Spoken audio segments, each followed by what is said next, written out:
단순한 법리적 판단일까요? 아니면 전국을 뒤흔들 예고편일까요? 1심 판결문 행간에 숨겨진 진짜 의도를 파헤쳐봅니다. 법은 만인 앞에 평등해야 합니다. 권력의 정점이라 할지라도 예외는 없다는 사법부의 의지. 이번에도 유효했을까요? 빠르게 흐르는 시간 속에 임기 단축과 탄핵이라는 단어가 현실적인 무게로 다가오고 있습니다. 전국은 이제 어디로 향할까요? 대한민국 헌정사상 초유의 사태, 체포방해 혐의를 둘러싼 1심 판결이 가져올 거대한 폭풍을 지금 바로 분석합니다. 윤석열 대통령 체포방해 혐의 1심 심층 분석, 탄핵 시나리오와 향후 전국 전망을 집중 점검합니다. 본격적인 분석에 앞서 그날의 사건을 재구성해 보겠습니다. 지도를 통해 당시 긴박했던 상황을 짚어보죠. 현장에 출동한 경찰과 이를 저지하려는 대통령실 관계자들 사이의 물리적 충돌, 과연 정당한 공무집행이었을까요? 법적으로 체포방해는 위계나 위력으로서 정당한 체포를 방해하는 행위를 말합니다. 이번 판결의 핵심 쟁점이죠. 팩트체크를 위해 당시 상황을 시간대별로 나열했습니다. 지시의 시점과 행동의 선후 관계를 주목해야 합니다. 검찰은 명백한 직권남용과 방해를 주장하는 반면 변호인 측은 경우 목적의 정당 행위임을 강조하며 맞서고 있습니다. 사건의 실체에 다가가기 위해 먼저 흩어져 있는 증거들을 모아 팩트를 체크해 보겠습니다. 법률적으로 가장 큰 쟁점인 위계에 의한 공무집행방해가 성립하기 위한 구체적인 법리적 요건을 살펴보겠습니다. 당시 현장 상황을 재구성해 보겠습니다.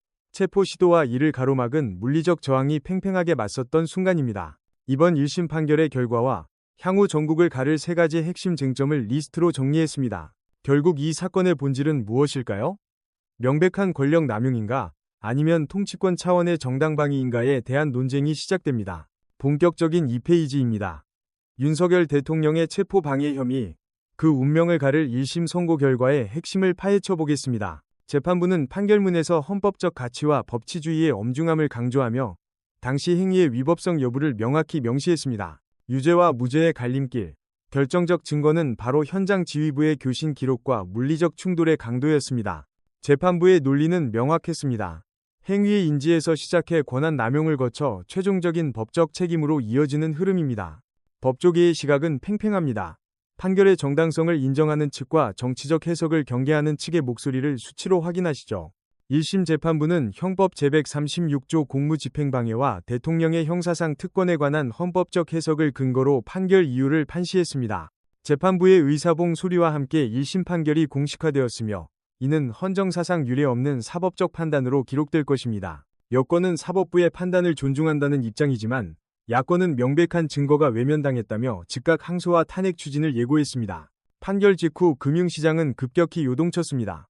환율은 급등하고 주식시장은 정기적인 불확실성 탓에 하락세를 면치 못했습니다. 이번 1심 판결은 단순한 유무죄를 떠나 대한민국 법치주의와 민주주의의 근간에 대한 우리 사회의 깊은 고민을 자아내고 있습니다. 이제 분석은 3단계로 접어듭니다. 현직 대통령의 불소추 특권과 구체적인 범죄 혐의가 정면으로 충돌하는 지점입니다. 대한민국 헌법 제84조는 대통령은 내란 또는 외환의 죄를 범한 경우를 제외하고는 재직 중 형사상의 소추를 받지 아니한다고 명시하고 있습니다. 이 조항은 대통령의 안정적인 직무 수행을 보장하는 방패이지만 이번 혐의라는 날카로운 창과 부딪히며 전례 없는 법적 논쟁을 낳고 있습니다. 법학계에서도 의견은 분분합니다. 특권의 범위를 엄격하게 해석해야 한다는 다수설과 통치행위의 특수성을 인정해야 한다는 소수설이 팽팽히 맞섭니다. 가장 큰 쟁점은 이것입니다. 설령 기소는 불가능하더라도 증거 보존을 위한 수사 자체는 진행할 수 있는가? 수사관들의 움직임에 귀추가 주목됩니다. 우리나라는 어떨까요? 미국과 프랑스 등 주요 선진국이 국가 수반의 특권을 어떻게 규정하고 있는지 지도를 통해 비교해 보겠습니다. 가장 큰 법적 쟁점 중 하나는 공소시효입니다. 헌법에 따라 재임 기간 중에는 공소시효의 시계가 멈추게 되어 퇴임 후 처벌 여부가 결정됩니다. 이러한 첨예한 법리적 충돌의 최종 종착역은 결국 헌법재판소가 될 가능성이 매우 높습니다. 대통령실 측은 헌법 제84조가 기소뿐만 아니라 수사 자체를 막는 강력한 방패라는 논리를 펴며 방어권을 주장하고 있습니다. 결국 이번 사태는 명확한 판례가 없는 법리적 해석의 거대한 회색지대에 놓여 있습니다. 법과 정치가 충돌하는 지점입니다. 이제 본격적인 4단계 분석에 들어갑니다. 과거 박근혜 전 대통령의 전례는 이번 사태를 바라보는 중요한 이정표가 됩니다. 실루엣 너머로 비치는 역사의 기시감이 전국을 압도하고 있습니다. 윤석열 대통령과 박근혜 전 대통령의 상황을 한눈에 비교해 보겠습니다. 두 사례 모두 헌법적 위기를 초래했다는 공통점이 있지만 구체적인 혐의와 정치적 지형에서는 유의미한 차이점이 발견됩니다. 박근혜 전 대통령의 국정농단 사건이 주로 경제적 부패와 사적 인연에 의한 권력 공유였다면 이번 체포방해 혐의는 공권력에 의한 직접적인 법 집행 저지와 권력 남용이라는 성격이 짙습니다. 이는 헌법 제84조의 불소추 특권 해석에도 영향을 미칩니다. 민심의 흐름은 어떨까요? 당시 탄핵 전국의 폭발적인 촛불 집회 규모와 현재의 여론조사 지표를 비교해보면 정권에 대한 국민적 압박의 강도와 집단적 저항의 양상을 정밀하게 읽어낼 수 있습니다. 결국 관건은 국회입니다. 과거 새누리당은 내부 분열로 탄핵 소추의 길을 열어주었지만 현재의 국민의힘은 강한 결속력을 보이고 있습니다. 이 의석수 구조의 차이가 탄핵 시나리오의 실현 가능성을 결정짓는 핵심 변수가 될 것입니다. 탄핵 소추안 가결을 위한 운명의 숫자 200석. 과연 이 벽을 넘을 수 있을까요? 야권의 결집과 여권의 이탈표, 그 미묘한 함수관계를 숫자로 풀이합니다. 국회의 문턱을 넘더라도 최종 관문은 헌법재판소입니다. 현재 재판관 9인의 이념 지형과 성향을 분석해보면 과거 박근혜 전 대통령 당시와는 또 다른 양상이 전개될 가능성이 큽니다. 엄중한 톤 피청구인 대통령 박근혜를 파면한다. 7년 전 그날의 목소리가 오늘 다시 소환됩니다. 법치가 명령하는 헌법 수호의 무게는 예나 지금이나 다르지 않습니다. 역사는 단순히 반복되는 것이 아니라 나선형으로 순환하며 새로운 교훈을 남깁니다. 2016년의 국정농단과 2024년의 체포방해 혐의, 무엇이 닮았고 무엇이 결정적으로 다를까요? 종합적인 위험도 진단 결과 현재의 전국은 과거보다 훨씬 예측 불허의 영역에 진입했습니다. 부패가 아닌 권력 남용이라는 혐의의 무게가 향후 전국의 최대 변수가 될 전망입니다. 이제 가장 치명적인 시나리오, 1심 유죄 판결 이후의 전국을 짚어보겠습니다. 전국의 경고등이 붉게 켜지는 순간입니다. 체포방해 혐의가 법원에서 사실로 인정될 경우 야권은 즉각 헌법 유린을 명분으로 탄핵 소추안 발의에 나설 것입니다. 관건은 가결 정족수 200석입니다. 야권의 총집결은 물론 여당 내에서도 헌법 수호라는 명분 아래 이탈표가 발생하는 일촉즉발의 상황이 전개됩니다. 탕, 가결 선포와 함께 대통령의 모든 권한은 즉시 정지됩니다. 대한민국은 다시 한번 역사의 소용돌이 속으로 빠져듭니다. 비워진 대통령의 자리에 국무총리가 앉게 되며 헌법재판소의 최종 판결이 나올 때까지 긴박한 권한대행 체제가 이어집니다. 헌법재판소의 탄핵 심판이 시작됩니다. 최장 180일, 대한민국은 거대한 불확실성의 터널로 진입합니다. 광화문과 서초동, 거리는 찬반 세력의 목소리로 극명하게 갈라집니다. 한반도 전역에 긴장감이 흐릅니다. 국정은 사실상 마비 상태에 빠집니다. 외교와 안보라는 국가 운영의 핵심 퍼즐 조각들이 하나둘 빠져나갑니다. 경제적 충격도 피할 수 없습니다. 주가는 곤두박질치고 환율은 급등하며 시장은 패닉에 빠집니다. 대통령실 내부 역시 극심한 혼란에 휩싸입니다. 직무정지라는 초유의 사태 속에 수습을 위한 분주함만이 가득합니다. 친윤계와 비윤계의 갈등은 이제 돌아올 수 없는 강을 건넜습니다. 보수 진영 내부는 당의 해체까지 거론되는 극한의 분열 양상을 보이고 있습니다. 차기 대권을 향한 주자들의 발걸음도 빨라집니다. 한동훈과 이재명, 잠재적 후보들이 이미 출발선에 서서 민심 잡기에 돌입했습니다. 대한민국의 운명은 이제 헌법재판소의 손에 달렸습니다. 파면을 통한 정권 종결이냐, 기각을 통한 극적인 복귀냐, 두 갈래 길의 긴장감이 고조됩니다. 만약 파면이 결정된다면 60일 이내에 조기 대선이 치러집니다.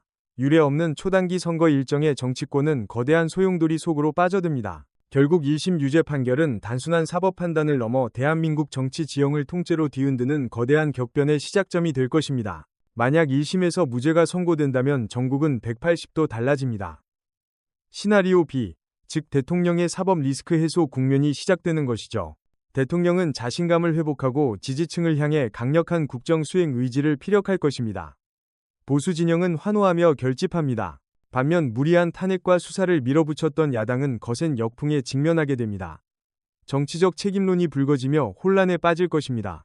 바닥을 치던 국정 수행 지지율은 반등 곡선을 그리며 정권 심판론은 힘을 잃고 국정 동력은 다시 살아나기 시작합니다. 주도권을 되찾은 대통령은 검찰과 경찰을 동원해 야당의 의혹들에 대한 대대적인 수사 강화를 지시하며 전국의 주도권을 틀을 것입니다. 윤석열 대통령의 1심 무죄 판결은 야당에게 거대한 부메랑이 될 것입니다. 이제 화살은 이재명 대표를 비롯한 야당 지도부의 사법 리스크로 다시 향하게 됩니다. 사법 리스크를 털어낸 대통령은 국정 운영에 강력한 동력을 회복할 것입니다. 노동, 교육, 연금이라는 3대 핵심 개혁 과제 추진에 속도가 붙을 전망입니다. 이 과정에서 한동훈 위원장의 정치적 입지 또한 큰 변화를 맞이할 것입니다. 당정 관계의 재설정과 차기 대권 가도에서의 역할이 새롭게 조명됩니다. 여당 내부는 급격히 결속될 것이며 대통령의 공천권 영향력은 더욱 확대될 것으로 보입니다. 보수 진영의 대단결이 이루어지는 시나리오입니다. 언론 지형 역시 변화할 것입니다. 정부의 우호적인 보도가 증가하며 여론의 주도권은 다시 용산으로 넘어올 가능성이 큽니다. 1심 무죄 판결은 야당 내부의 거센 후폭풍을 몰고 올 것입니다. 친명계와 비명계 사이의 책임 공방이 격화되며 단일 대오였던 야권의 결속력은 급격히 흔들릴 수밖에 없습니다. 이번 사법부의 판단은 차기 지방선거와 총선의 지형을 완전히 뒤바꿀 결정적 변수입니다. 국정 동력을 회복한 여당은 전국 주도권을 탈환하며 정권 재창출에 유리한 고지를 점하게 될 전망입니다. 재판부는 헌법과 법률에 따른 정당한 통치 행위임을 판결문에 명시했습니다. 이로써 그동안 제기되었던 탄핵 시나리오는 법적 근거를 잃고 정당성마저 완전히 상실하게 되었습니다. 국민 여러분, 이제 소모적인 정쟁을 멈추고 미래로 나아가야 합니다. 저와 정부는 오직 민생 경제 회복과 국가 개혁 완수에 모든 국력을 쏟아붓겠습니다. 1심 무죄는 단순히 사법적 판단을 넘어 윤석열 정부 제2의 출범을 알리는 신호탄입니다. 보수 진영의 결속과 한동훈 위원장의 입지 강화는 새로운 전국 운영의 핵심 동력이 될 것입니다. 이제 전국은 제7단계 새로운 국면으로 진입합니다. 1심 무죄 판결은 단순히 법적 승리를 넘어 현 정부가 국정 주도권을 완전히 탈환하는 결정적 분기점이 될 것입니다. 향후 3개월 대한민국 정치는 경랑 속에서 새로운 질서를 찾아갈 것입니다. 체스판 위의 킹은 견고하게 자리를 지켰고 이제 퀸과 나이트가 공세에 나설 차례입니다. 법적 정당성이라는 방패를 얻은 대통령실은 여권 내부의 결속을 다지며 야권의 탄핵 공세를 무력화하는 전략적 행보를 가속화할 것입니다. 앞으로 3개월은 그 어느 때보다 긴박하게 흘러갈 것입니다. 예산안 처리부터 주요 개혁 과제 추진까지 판결 이후의 동력을 어떻게 성과로 연결하느냐가 이번 전국 전망의 핵심 지표가 될 것입니다. 하지만 변수는 남아있습니다. 김건희 여사 관련 특검법 이슈는 야권이 포기하지 않을 최후의 카드입니다. 정부와 여당이 이 파고를 어떻게 넘느냐가 보수 진영 결속의 마지막 시험대가 될 것입니다. 가장 근본적인 동력은 결국 민심입니다. 물가와 금리 등 민생 경제의 실질적인 회복 여부가 무죄 판결 이후에 국정 동력을 지속시킬 수 있는 가장 강력한 변수가 될 것입니다. 성과로 증명해야 할 시간입니다. 변수 셋째는 북한 도발 등 안보 변수입니다. 전국이 요동치는 상황에서 외부의 안보 위협은 국정 동력을 결집시키거나 역으로 국면 전환의 도구가 될 수 있어 면밀한 주시가 필요합니다. 정치평론가들의 예측은 엇갈립니다. 전국 주도권을 회복할 것이라는 맑은 의견과 여전히 강대강 대치로 전국이 경색될 것이라는 흐림 의견이 팽팽히 맞서고 있습니다. 국민들이 지켜봐야 할 관전 포인트는 세 가지입니다. 첫째, 1심 판결의 법리적 논거. 둘째, 야권의 특검법 공세 수위. 셋째, 지지율 반등 여부와 민생 경제의 회복 속도입니다. 결국 어떤 정치적 경랑 속에서도 민주주의 시스템 안에서 법치주의가 바로 서는 것이 중요합니다. 이번 판결은 우리 사회가 법적 원칙을 어떻게 지켜내는지 보여주는 척도가 될 것입니다. 윤석열 정부에게 이번 1심 판결은 끝이 아닌 시작입니다. 현재의 상황은 위기일까요? 아니면 국정 동력을 회복할 결정적 기회일까요? 지금까지 윤석열 대통령의 체포방해 혐의 1심 판결과 그에 따른 전국 파장을 짚어보았습니다. 이번 사태가 우리 헌정사에 남길 기록은 무엇일까요? 여러분은 이번 판결에 대해 어떻게 생각하십니까? 유죄라고 보십니까? 아니면 무죄라고 보십니까? 댓글을 통해 여러분의 소중한 의견을 공유해주세요. 여러분의 생각이 모여 더 나은 민주주의를 만듭니다. 열정적, 더 깊이 있는 분석과 신속한 정치 소식을 계속 접하고 싶으시다면 구독과 알림 설정도 꼭 부탁드립니다. 시청해주셔서 감사합니다. 다음 분석 영상에서 다시 찾아뵙겠습니다.